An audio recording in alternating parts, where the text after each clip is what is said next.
USA, Canada and the European Union on Friday, March 15, imposed new sanctions against Russia for the incident in the Kerch Strait in November 2018 and the arrest of Ukrainian seafarers, and also in connection with the 5th anniversary of the annexation of Crimea.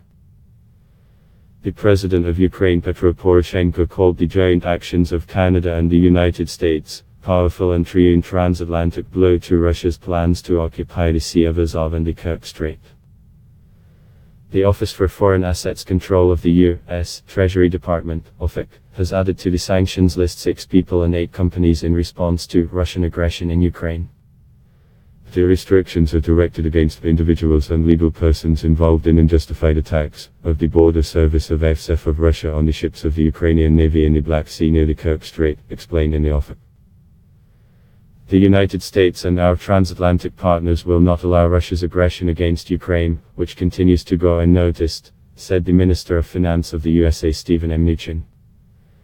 The international community is decisively against naval attacks in Russia in the Kerch Strait, the Russian annexation of Crimea and support for illegal elections held by the separatists in the east of Ukraine, added Mr. Mnuchin. Among the 6 people the U.S. has made in the sanctions list were 2 representatives of the Electoral Commission of the so-called DNR, and 4 individuals associated with the border service of FSF of Russia.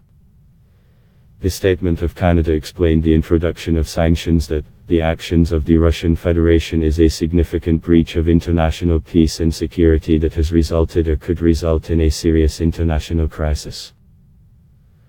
Commenting on the decision, Minister of Foreign Affairs of Canada Chrystia Freeland called on Russia to immediately release the 24 Ukrainian seafarers and to return the captured ships, and to ensure the free and unhindered passage through the Kerch Strait and the Azov Sea.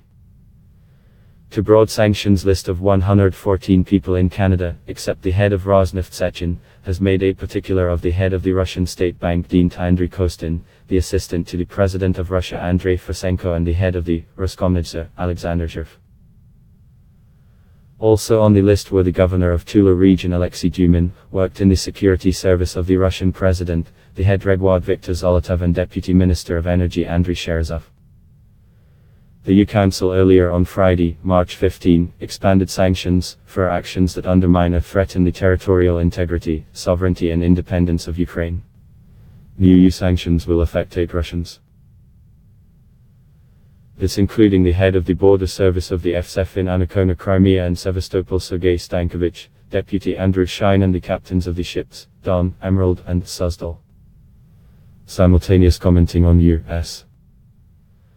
sanctions, Canada and the Ukraine's President Petro Poroshenko called them a powerful and true transatlantic blow to Russian plans to occupy the Sea of Azov and the Kerch Strait. The Russian Foreign Ministry expressed regret about the sanctions, saying that Washington and Ottawa embraced a dense Russophobia. It also promised to give a practical answer.